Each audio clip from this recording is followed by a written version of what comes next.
जय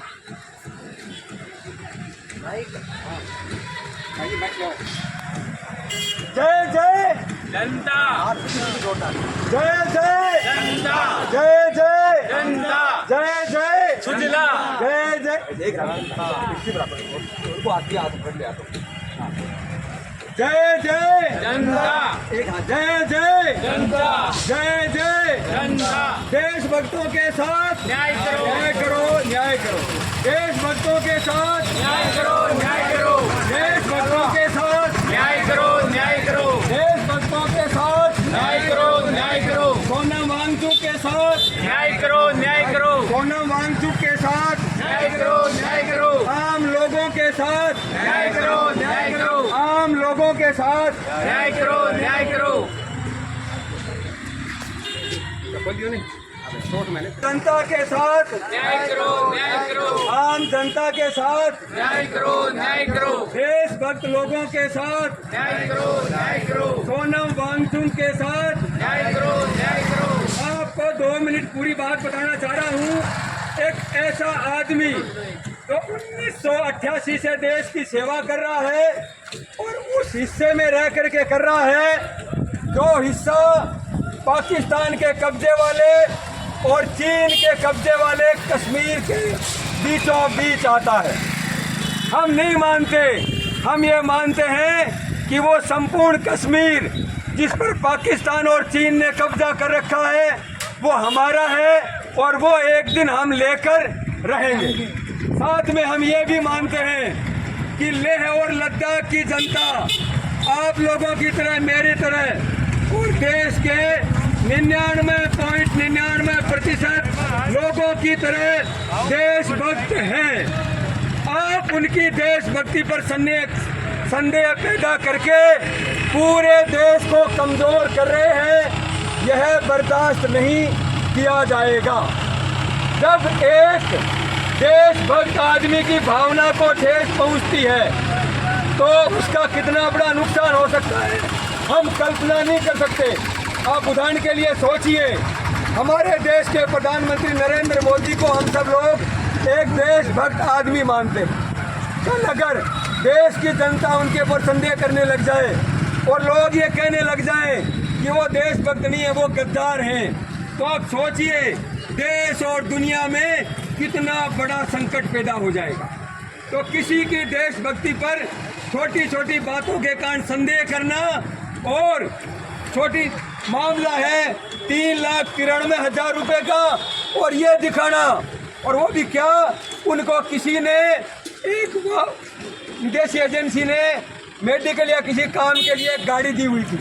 वो गाड़ी पुरानी हो गई, उन्होंने वो गाड़ी बेच दी और 3,93,000 रुपये, मुझे मोटा मोटा आंकड़ा ध्यान है, और नगद पैसे दिए। उन्होंने वो नगद पैसे उस खाते में जमा कर दिए जिस खाते में विदेशों से फंडिंग आती है। मैं आपको बताऊं, विदेशों से फंडिंग आना कोई गुनाह नहीं है। अपने देश में हजारों ऐसे संगठन हैं और ये राजनीतिक पार्टियां भी ऐसी हैं जिनको जाने मालूम नहीं कौन कौन विदेशों से फंडिंग देता है। ये पार्टियां कम से कम सोनम वांगचुक का पूरा रिकॉर्ड सबको मालूम तो है। इस आदमी को, इस देश के आदमी ने इतने रुपए दिए। अब चाइना का आदमी, पाकिस्तान का आदमी कांग्रेस को, बीजेपी को या बेनीवाल को, उसकी पार्टी को अगर पैसे दे दे तो सरकार ये भी नहीं बताती है कि आखिर किस देश के आदमी ने कांग्रेस, बीजेपी या किसी बेनीवाल को पैसे दिए। खुद तो कुछ भी नहीं बताएंगे और हमसे ये भी पूछेंगे कि आपके खाते में ये 551 रुपये कहाँ से आए। ये अन्याय नहीं चलेगा था। दूसरा, उनकी आप उस आदमी की देशभक्ति पर संदेह कर रहे हैं जिस आदमी ने पाकिस्तान और चाइना की सेना के सामने जी जान से लड़ने वाले और अपनी जान जोखिम में डालने वाले सैनिकों के लिए ऐसे टेंट बनाए जो उनका हर मौसम में, विशेषकर भयंकर सर्दी में, बचाव करते हैं।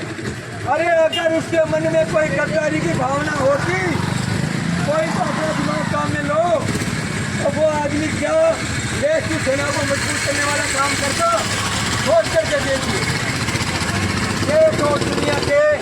मैग्सेसे अवार्ड जैसे कई अवार्ड उस आदमी को इस कारण मिले हैं कि उसने देश और दुनिया के लिए बड़े बड़े काम किए। तो आपसे निवेदन है, देश की जनता के व्यापक हित में आप किसी पर आरोप लगते ही उसको गद्दार घोषित करना बंद करें, उसको आप पाकिस्तान का एजेंट या चाइना का जासूस घोषित करना बंद करें। अरे हम सब लोग देशभक्त हैं, तो हमारा निवेदन है, हमें आपके प्रमाण पत्र की जरूरत नहीं है, हमारे रग रग में देशभक्ति भरी हुई है।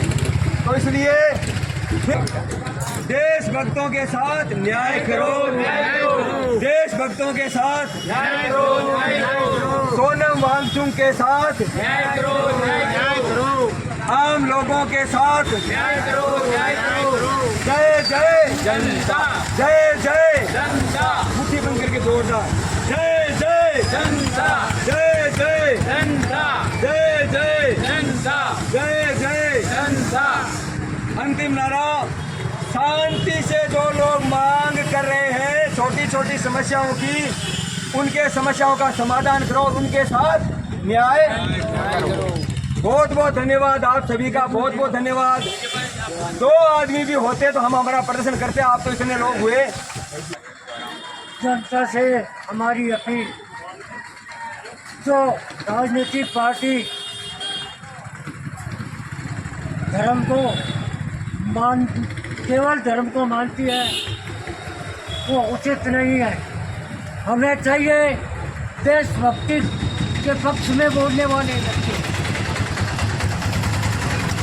जो लोकतंत्र के विरुद्ध है, जो पार्टी लोकतंत्र के विरुद्ध है, देशभक्ति के विरोध में है, उनको हम जड़ मूल से खत्म कर देंगे। क्योंकि जनता है वो हमारे साथ है। भारत माता की जय, भारत माता की जय। एक ये जो देशभक्तों के साथ न्याय करो को लेकर प्रदर्शन हुआ है, तो क्या कहना है आपका? मैं तो ये कहना चाहता हूँ कि वांग जैसे देशभक्तों को गिरफ्तार करना इस सरकार के लिए शर्म की बात है। और विशेष रूप से विजयपाल जी को जो जोधपुर में डिटेक्ट किया गया था वो उससे भी बड़ा गुनाह है। उन्होंने क्या किया था, एक शांति प्रदर्शन दोनों ने किए थे, लेकिन उनके साथ में गलत हुआ है। नहीं जी, मैं तो यही कहना चाहता हूँ कि किसी के साथ गलत नहीं होना चाहिए। जैसे विजयपाल जी हैं जो जोधपुर गए थे, इनके साथ जो भी पुलिस वालों ने किया वो बहुत ज़्यादा गलत है, ऐसा नहीं करना चाहिए। सरकार सुनाई नहीं कर रही और आप हमेशा अपील करते हैं कि पूर्ण शांति के साथ आंदोलन हो, तो क्या आपकी यही अपील है कि सोनम वांगचुक के जो समर्थक है वो भी पूर्ण शांति के साथ और कानून को ध्यान में रख के आंदोलन करें? यहाँ जिले की बात है कि क्षेत्र के लिए ये गौरवान्वित पल था कि जिले की एक बार घोषणा ही सही हुई तो सही, लेकिन वर्तमान में जिस तरह से सरकार ने जो बने हुए जिले हैं उनको भी खारिज किया है, जनता की जनहित को नज़रअंदाज करते हुए, वो बड़े निंदनीय है। साथ ही धर्म के नाम पर देश की जनता को गुमराह किया जा रहा है, धर्म के नाम पर देश की जनता को बहकाया जा रहा है, ये हमारे देश के लिए घातक है। सोनम वांगचुक जो एक राष्ट्रवादी सामाजिक कार्यकर्ता था, जिन्होंने शिक्षा के क्षेत्र में, जिन्होंने फौजियों के लिए जिस तरह के टेंटों का निर्माण किया जो उनको सुरक्षा और सुविधाएं मुहैया करवा रहा है, वो काबिले तारीफ है। उस जैसे बंदे को सरकार के द्वारा बेवजह प्रताड़ित करना, उस पर तरह तरह के मुकदमेबाजी करना, जो बंदा लगातार शांतिपूर्ण तरीके से अहिंसात्मक आंदोलन में रत है, उस बंदे को सरकार मात्र इसलिए कि उनकी बात को पूरा करे और उनकी सरकार के द्वारा जो वादा खिलाफी की गई थी उस वादा खिलाफी को जो अवगत करवा रहा था, इसको लेकर के सरकार ने सोनम वांगचुक के खिलाफ जो एक्शन लिया है वो निंदनीय है, दुर्भाग्यजनक है देश के लिए। बहुत बहुत धन्यवाद। आज भी विजयपाल भी आज का बहुत सुंदर प्रदर्शन आपका रहा, और इसके बारे में देखिए साहब, ये जो फोटो है ना, ये उस आदमी के है जिसका नाम है सोनम वांगचुक। वो आदमी लेह लद्दाख का रहने वाला है और 1988 से वो विभिन्न सामाजिक कामों में लगा हुआ। दुनिया के विभिन्न सम्मानों से उसको सम्मानित किया गया है। और साथ में उस व्यक्ति ने देश की सेना और सैनिकों की रक्षा के लिए ऐसे टेंट की खोज की, उसका इनोवेशन किया जिस टेंट के माध्यम से भारी सर्दी में और अन्य विषम परिस्थितियों में सैनिकों की जान बच सके। 3 इडियट फिल्म के जो आमिर खान जो किरदार है वो भी उसी के व्यक्तित्व से प्रेरित होकर के है। और वो व्यक्ति अपने सामाजिक संस्था के लिए विदेशों से फंडिंग भी लेता है और लंबे समय से ले रहा है। विदेशों से फंडिंग लेना कोई गुनाह नहीं है, क्यों कि वो सारा पैसा आपके खाते के अंदर आता है, कोई उसमें गुनाह नहीं है। लेकिन कहीं न कहीं ये हुआ कि आप जब किसी ऐसे व्यक्ति का विरोध करने लग जाते हो जो बहुत ज़्यादा पावरफुल है, आप जब ये कहने लग जाते हो कि आप आज राजनेता हो, तो आखिर आप वो जो आपने वादा किया था वो पूरा क्यों नहीं कर रहे। तो इस आदमी का, जैसे हमारा राजस्थान है, वैसे इस आदमी का प्रदेश जो है वो है केंद्र शासित प्रदेश, उसका नाम है लद्दाख।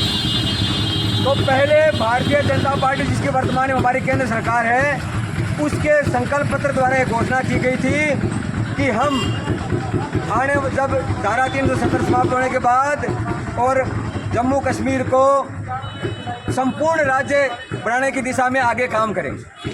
लेकिन इतने सालों बाद भी उस मांग पर सरकार काम नहीं कर रही। ये आदमी और इसके साथ बहुत सारे पूर्व सैनिक, बहुत सारे देशभक्त, बुजुर्ग, बच्चे, महिलाएं 15 से 20 डिग्री माइनस तापमान में और 3, 4, 5 डिग्री तापमान में, यानी भयंकर सर्दी में भी इन लोगों ने भूख हड़ताल की और हाथ जोड़ करके, भूखे रह करके ये मांग कर रहे हैं कि हमसे जो सरकार ने वादा किया था वो पूरा करो। लेकिन सरकार वादा खिलाफी करती जा रही है। अभी कुछ दिन पहले तक उनकी भूख हड़ताल चल रही थी। अचानक कुछ लोगों ने, मालूम नहीं जनता कहाँ से आ गई, और जनता का कोई नेतृत्व नहीं होता, भीड़ आ गई, भीड़ ने उग्र आंदोलन किया जिसका न हम कभी समर्थन किया है न करेंगे। न कभी भीड़ का और हिंसा का सोनम वांगचुक ने समर्थन किया। उन्होंने कुछ भी गलत कर दिया तो, और उसका आरोप सोनम वांगचुक पर लगाया जा रहा है। हमारा ये मानना है और हमारा ये पक्का विश्वास है कि सोनम वांगचुक जैसा देशभक्त और शांतिप्रिय आदमी कभी भी आगे बढ़कर हिंसा को बढ़ावा नहीं दे सकता। तो उसके साथ जो अन्याय किया जा रहा है और उसकी जन्मभूमि को इसे छुड़वा करके, कर्मभूमि को छुड़वा करके यहाँ जोधपुर की जेल में ला करके उनको आपने रख दिया।